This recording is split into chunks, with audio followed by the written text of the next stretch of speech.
Most people think you need to earn a lot of money to save money. But that's not always true. In fact, some of the smartest saving habits can be found in places you wouldn't expect. Take Rosa, for example, a single mom in Mexico City who works as a cleaner.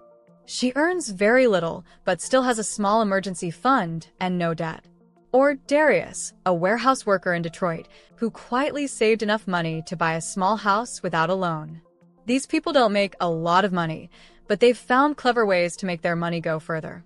This video will show you 7 surprising and smart habits that low-income people around the world use to save big. These aren't the usual tips like cut coupons. These are new, creative ideas that are working right now in today's world. You'll learn how people are using even simple mindset shifts to grow their savings, no matter how small their income is. Their methods are not just about cutting costs, they're about thinking differently. Let's take a closer look at what they're doing and how you can do it too. Number 1. Joining silent savings circles. In many countries, people are saving money together in small, private groups. These are called saving circles, and they work without banks. For example, in a part of Europe, a group of women started a savings group through WhatsApp. Each person puts in a small amount of money every week. Then each week, one person in the group gets the total amount collected. They take turns until everyone has received their share. It's called a rotating savings circle. This idea is not new, but now it's becoming more popular and more digital. In countries like India, Jamaica, and even parts of the US, people are using apps, Facebook groups, or text messages to manage these circles quietly and easily. Because there's trust and teamwork involved. People feel motivated to keep saving because they don't want to let the group down. There's no interest or debt, just support and discipline. These saving circles are great for people who find it hard to save alone. With a little teamwork and a regular routine, even small incomes can turn into big support systems. Sometimes, saving is easier when you do it together, quietly but powerfully. Habit 2. Budgeting backwards, starting from zero. Angela, a student in Romania who works part-time as a cleaner, doesn't ask, "How much can I spend?" Instead, she asks, "What do I truly need to live?" This is called zero-based budgeting. It's a smart way to manage money by starting from zero each month. Instead of guessing or copying a regular budget, people list only the must-haves first, like rent, food, and transport. Then, if there's money left, they decide where it should go, on purpose. Many low-income people use this method because it helps them avoid wasting money. Every dollar has a job. Online forums have thousands of people sharing how they use this idea to save more. They even share free spreadsheets and apps to help others get started. It makes you think about what really matters. It helps you cut out things you don't need. You're in full control of every dollar. This isn't about being cheap. It's about being smart and focused. Even with a small income, this method helps people feel powerful, not helpless, with their money. Zero may sound like nothing, but for budgeting, it's the smartest place to start. Habit 3. Choosing what matters most, not just what's cheap. In the past, saving money meant being frugal, buying the cheapest things, never spending, and cutting out fun. But now, many low-income people are using a new idea, value-based minimalism. This means they don't ask, "How can I spend less?" They ask, "What truly adds value to my life?" Meet Sophie, a teacher in Greece, sold her car, moved into a shared apartment, and started walking or biking everywhere.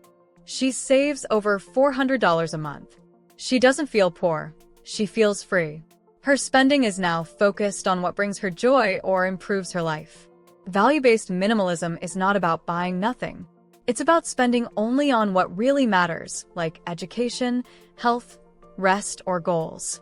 It makes you feel happier, not restricted. You stop wasting money on things that don't matter. You build a lifestyle that supports your dreams, not just your bills. This mindset is spreading fast, especially among young people who want purpose over possessions. Less stuff, more meaning. That's how many low-income people are now saving money, by living with intention, not just by cutting costs. Habit 4. Turning hobbies into small income. Javier, a young man in Colombia, plays mobile games in the evening, not just for fun, but to earn small amounts of crypto, digital money. Fatima, a teenager in Morocco, uses her phone to design stickers with free AI tools and sells them in her neighborhood. Many low-income people around the world are now using their hobbies to make a little extra money. These hobbies don't need special skills or big tools, just a phone, the internet, and some creativity.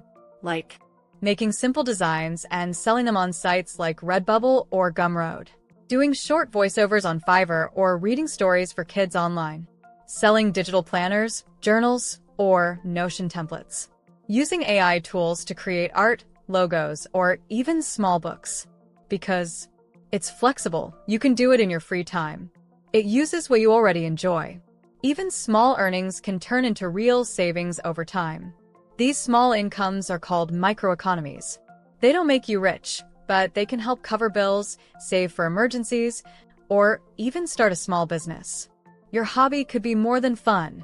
It could be your next savings plan. Habit 5. Mastering the secondhand economy with style. In the past, buying secondhand was seen as something only for people who couldn't afford new things. Today, it's become a smart trend, even among people with money.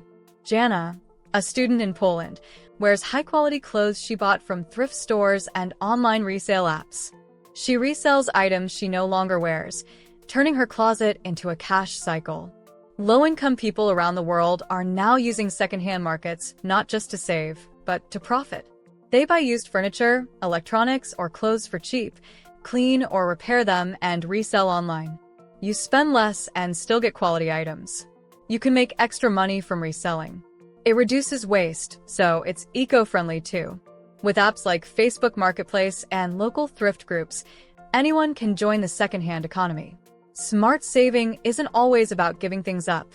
It's about finding value where others don't look. Habit 6. Earning in one country, living cheap in another. Ali is a graphic designer in India. He works online for clients in the United States and gets paid in US dollars. But he lives in a small town where rent is only $90 a month. Because of this, he's able to save a big part of his income. This smart idea is called geo-arbitrage. It means you earn money in a strong currency like dollars or euros and live in a place where things cost less.